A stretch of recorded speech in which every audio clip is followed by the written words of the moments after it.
Okay, so coming in from the last video, I'll be covering what I do to set up my bakes, or we're actually doing the actual baking process, and then showing you guys what SoMuchDiffuse is and why it's a great program and why it's pretty much a godsend for any hand painter. So, um, let's just get started and get this whole low poly thing set up. So, I'll work at 2048 because I'm planning on working at exporting at 1024. So you always want to just basically go up a whole nother level just in case you decide to, export at a higher resolution at a later date, because it's always easier to go up if you have the room to do it than to try and upres, because upresing is just going to look like shit. So we want to avoid that. So here I'm going to go ahead and select my wheelbarrow low. The Unreal Engine 4 is fine. I don't actually, yeah, let's do metallic roughness. No, I lied. It doesn't even matter because I'm not even going to be working with any of this fancy stuff. It's literally just going to be normal and diffuse or base color or albedo, whatever you want to call it. So I have what I need here. Make sure auto unwrap is unchecked. We already did our unwrapping. Hit OK. And that should bring in this guy.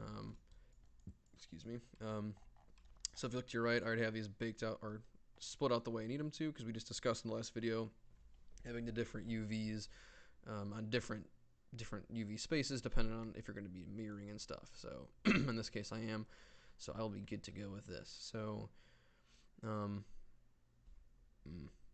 just realized that I didn't properly set the material.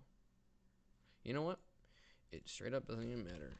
So this is how I do my naming conventions for coffin or not. I do matte and all caps. I like to do caps a lot, but as I've gone through the years of development, I usually just use one or two letters. So you can do this however you want, but that's my preferred way to do it. So let's go ahead and bake this thing then. So let's go into oh, what the heck? Oh, I guess that's pretty. There you go. All right, so bake mesh maps. We're gonna just do a quick test of it. I want to apply diffusion.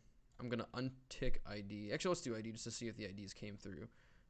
And then we're going to just increase these just a little bit. You always want to go as small as possible because you don't want it to grab other things, but in this case we don't care.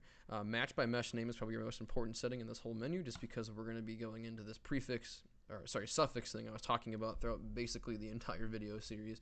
This is so important for making sure your meshes actually stay separate and end up looking okay in the end, especially with your bakes and stuff, because if not, it's going to try and bake the whole thing all at once onto your low poly all at once, and it's just going to look like crap, or it's going to have random artifacts coming through and whatever, right?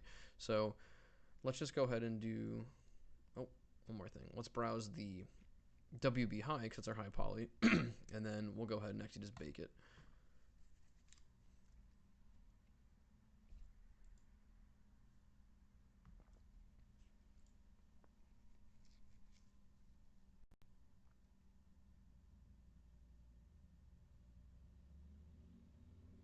And again, these aren't actually final settings. I'm going to want to play with the AO settings, the normal map, the ID especially. We really got to turn up, what's that setting called again? Anti-aliasing, that's it, sorry. You want to make sure your anti-aliasing is as high as you can get. So, I don't know why this is coming through so rough right there. I have those split. Guess it ends up looking okay. So that's one thing I learned with substance, no matter how close you get, like unless you just have a higher resolution, like a high resolution bake, you're always gonna see these like hard edges.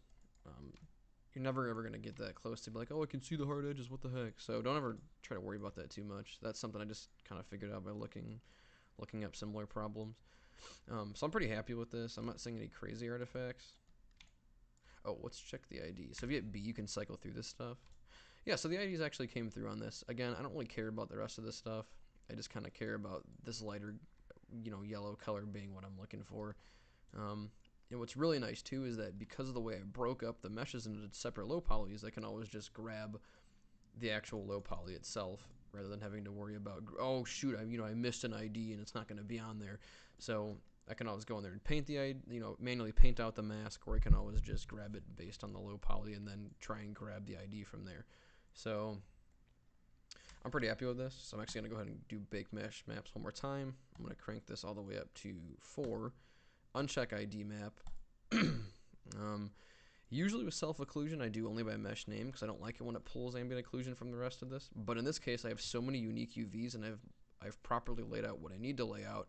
So in this case, I'm actually okay to get all of the ambient occlusion from all the different high poly meshes. So I'm going to leave it the way it is. Normal's fine. We might have to go back and actually generate from normal map. I can't remember if that actually ends up messing with the SoMuchDiffuse plugin unless he's updated it. So we'll check when we get there. But this curvature map is going to be probably your second most important map in the entire thing, aside from AO and normal. So I'm going to go ahead and rebake it.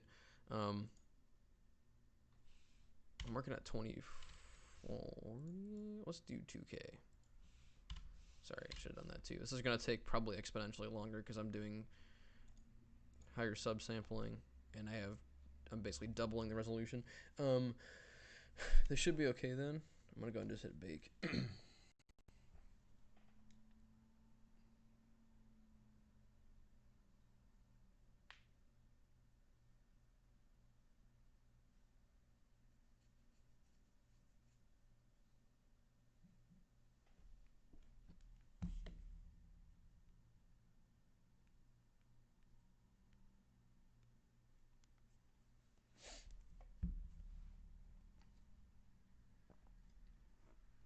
And I think one of the first things I'm actually going to do after this bake is done is, even though I'm doing it in 2K, I don't like to work at 2K because that's implying that what I'm looking at is the final version.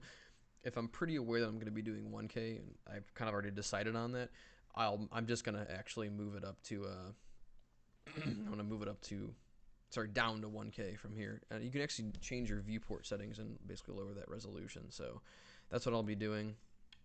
I really hope my audio didn't just cut out because my computer's hanging pretty hard with this bake.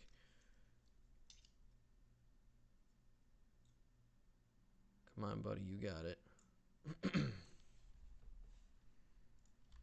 Cool. This turned out really clean. I'm happy with this. So, nice. Nice. Okay, so this looks pretty dope. I'm actually going to go ahead and, again, drop this down to 1024 just so... Oh, that's 512. Well, there's 512 in case you're wondering. Still holds up pretty well in my opinion, but I'm going to do 1024 because it'll make a difference. So, now that I have that, last thing we need to do is do the ID. So go ahead and uncheck all of these guys and check ID. We want from mesh ID polygroup. Then we're going to go back to common. Turning off...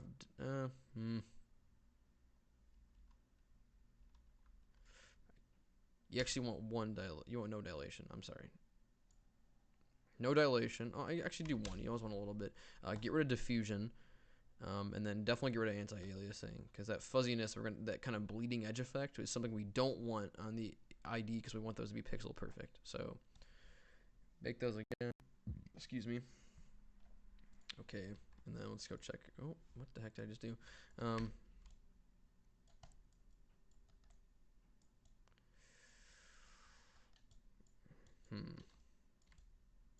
So you have a little bit of stuff coming through, which is strange. And what's really annoying is I don't like how...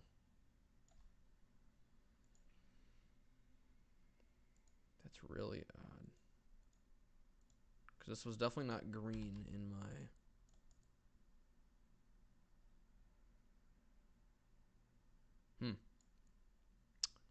Let's just see what happens if I try to grab this really quick.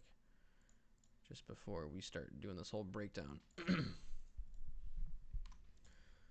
Oh, material. We'll just... Where the heck is all my stuff for this? Oh, I'm sorry. So my properties is over here. I'm going to have to probably attach this in the viewport. Ooh, that's an ugly spot for that. Let's change that.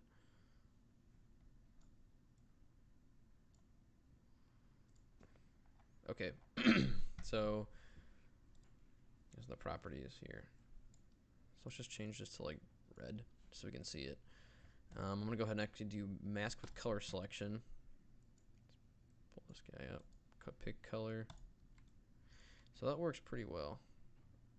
gotta be really careful with the tolerance because just gotta wash that out. I'm gonna go ahead and actually try it one more time with anti-aliasing. I'd like to see what it does, just with a little bit of blur. We still don't want diffusion because it's gonna mix everything together. It's gonna look like shit. So let's just do 2 by 2.